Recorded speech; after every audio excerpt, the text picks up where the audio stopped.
For parents with children who have IEPs, there's one thing you could do to benefit the school staff providing support to your kids. I call it the Alice Binder. Of course, if your child's name isn't Alice, that title won't make sense. Just replace Alice with your child's name when you hear me say Alice. My name is Mimi Samsonet, and you're watching Your Child Binder for School Support on Learning Perspective. So what's included in this Alice Binder that isn't on the child's snapshot, one-page profile, or in the IEP? Good question! Because the IEP has a lot of information, it's helpful when information is organized and relevant. For instance, my daughter has a one-on-one to support her throughout the school day. Well, her one-on-one support doesn't need the entire IEP, so only what's pertinent to her would be in the one-on-one section of the Alice Binder. She would appreciate that when the IEP team utilizes the Alice Binder. Does your child have a one-on-one support? If so, do you think the Child Binder could help? Leave your comments below. The beauty of this binder is so that all IEP team members could add pages to it. If used efficiently, it could serve as the hub of information about the child for the entire IEP team. Let me dive into what I've done and why, so that your child too may benefit from this organized information tool for the IEP team, and most useful tool for your child as a student throughout one entire grade. Before I continue, do you provide a child binder? If so, compare as you watch on and leave your comments below. On the side of the binder would be labeled with my daughter's name. On the cover could be the snapshot about your child. Instead of that, for me, I've decided to create a one-page child profile.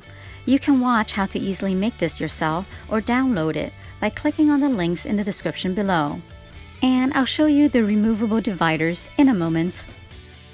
ELA and math are two common classes that most children with delays, such as Allie, require most support in, so I've created a yearly cheat sheet called Allie's Reminder Sheet that has information anticipated for her use throughout her current grade. How would I know what she would be learning? I ask, before the end of each school year, what concepts she would be taught in ELA and math for the upcoming school year.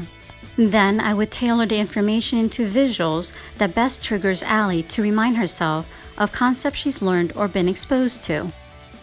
Some concepts would be introduced to her over the summer before school starts. For concepts I don't know much about, just a basic visual could be an empowering visual for my Allie. Something is better than nothing, right?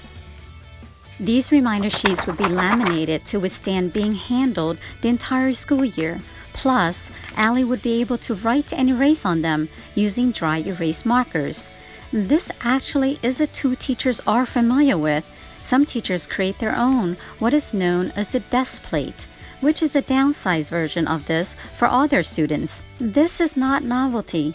Unfortunately, it's not prevalent either. Speaking of downsized, I would also have a cut-up copy of each part of the reminder sheet. Why? They're so tiny and they could get lost. Yes, they could, so I would put them into a Ziploc bag. And yes, they could still go missing, but hey, that shouldn't be the reason to not have these parts cut out. One reason for these small copies, which could be enlarged by the way, is so that when and if Allie prefers to just have a smaller handy visual to help her focus, she has that choice and that option. Decision-making to use which reminder is better than to not have them or not to use them when they're relevant to what she's learning, and they really do help. Her brain appreciates it as it contributes to bringing down the overload and space in the brain throughout the day. Hopefully, this makes some room in her brain for other executive skills to function. What else would Allie's brain appreciate? Definitely familiar visuals. These are visuals she had used and become familiar with. She doesn't even need to read every little detail because her brain, at a glance, would have already processed those little details. That initial processing is the reminding part, which can be the heavy lifting for her.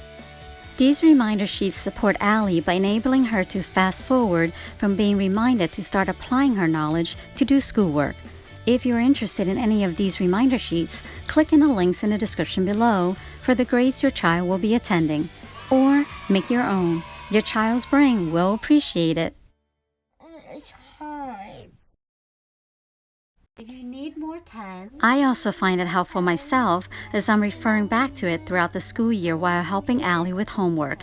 It's a tool we both could benefit from without having to start from scratch each time we review a concept.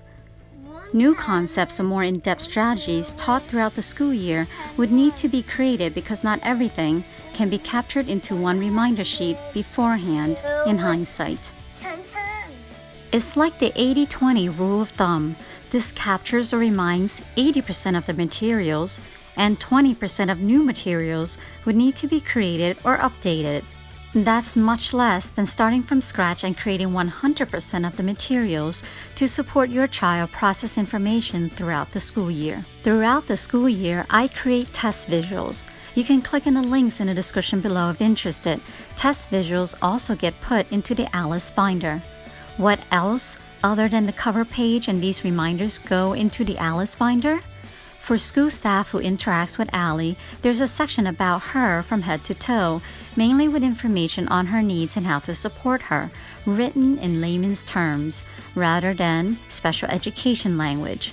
The Alice binders for anyone who interacts with her.